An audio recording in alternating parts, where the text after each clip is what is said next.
রান্নাঘরে সবাইকে জানাই অনেক স্বাগত। আজ আমি আপনাদের লাউ দিয়ে সাধারণ একটা রেসিপি বানিয়ে দেখাবো। একদম ঘরোয়া উপকরণে ঘরোয়াভাবেই একটা রান্না আমি আপনাদের সাথে শেয়ার করব। তো তার জন্য প্লিজ ভিডিওটাকে স্কিপ করে দেখবেন না, স্কিপ না করে পুরো ভিডিওটি দেখার অনুরোধ রইল। তো যে এখানে আমি একটা লাউ এই যে ভালো করে ধুয়ে কেটে নিয়েছি। তো লাউ কাটাটা আর আপনাদের সাথে শেয়ার করিনি, এভাবে এই যে কেটেছি। আর এখানে কড়াই বসিয়ে দিয়েছি, গ্যাসটা অন করে। কড়াইটা গরম হয়ে গেলে এবার দিয়ে দেব সর্ষের তেল। আপনারা চাইলে সাদা তেলেও রান্নাটা করতে পারেন।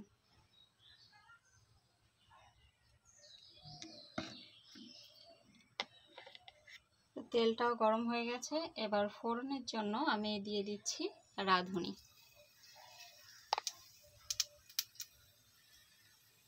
যেহেতু এটা নিরামিষ রেসিপি, তো রাঁধুনি ফোড়ন দিলে কিন্তু খুব সুন্দর একটা ফ্লেভার আসে। আর দিয়ে দিচ্ছি কয়েকটা কাঁচা লঙ্কা চেরা, আর একটুখানি আদা গ্রেট করে রেখেছি, সেই আদাটাও দিয়ে দিচ্ছি। দিয়ে এবার আমি একটু নাড়াচাড়া করে নিচ্ছি। তো সবগুলো একটু ফ্রাই হয়ে এলে এবার আমি কেটে রাখা লাউগুলো টুকরোগুলো দিয়ে দেব।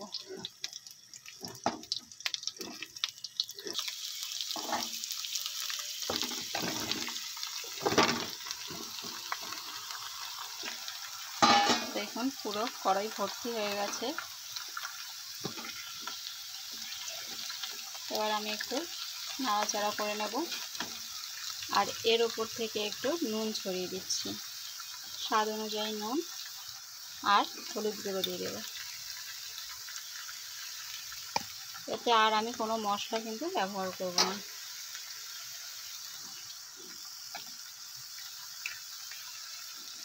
এবার একটু নাড়াচাড়া করে নেব। একটু নাড়াচাড়া করে নিয়েছি, না হলে যে নিচে যে ফোড়ন দিয়েছি সেটা পুড়ে যাবে। তার জন্য একটু নাড়াচাড়া করে এবার একটা ঢাকনা দিয়ে আমি ঢাকা দিয়ে কিছুক্ষণ জাল করব। গ্যাসের ফ্লেমটা আমি লো টু মিডিয়ামের মধ্যে রাখছি, খুব বেশি হাই করছি না। তো আমি কিছুক্ষণ পর ঢাকনাটা তুলে নিলাম, নিয়ে এবার একটু নাড়াচাড়া করে নেব।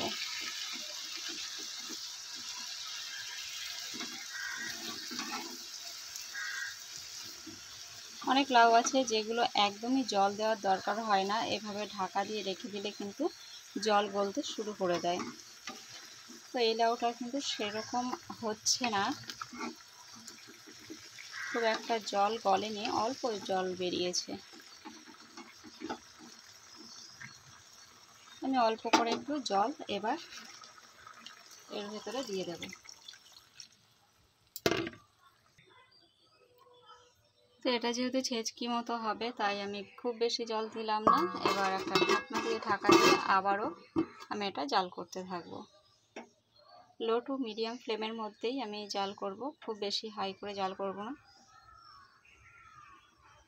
তো এবার লাউটা যতক্ষণ না সেদ্ধ হচ্ছে ততক্ষণ আমি এটা জাল করতে থাকবো। আমি কিছুক্ষণ পর ঢাকনাটা তুলে নিচ্ছি, আর আমি এর আগেও আরও দুবার ঢাকনাটা তুলে একটু নাড়াচাড়া করে নিয়েছি।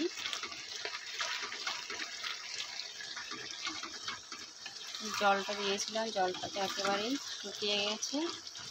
আর এর স্বাদটাকে ব্যালেন্স করার জন্য আমি অল্প করে একটু চিনি দিচ্ছি।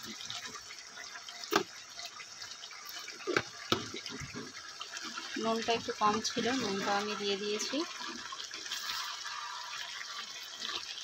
এবার একটু খুঁজে দিয়ে একটু ঢেকে দিচ্ছি।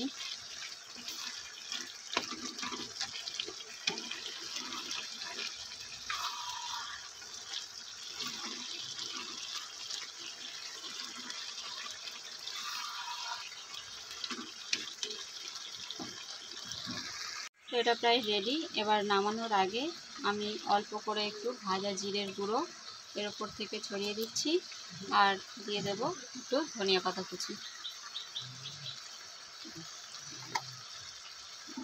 দিয়ে এবার আমি একটু নাড়াচাড়া করে নামিয়ে নেব।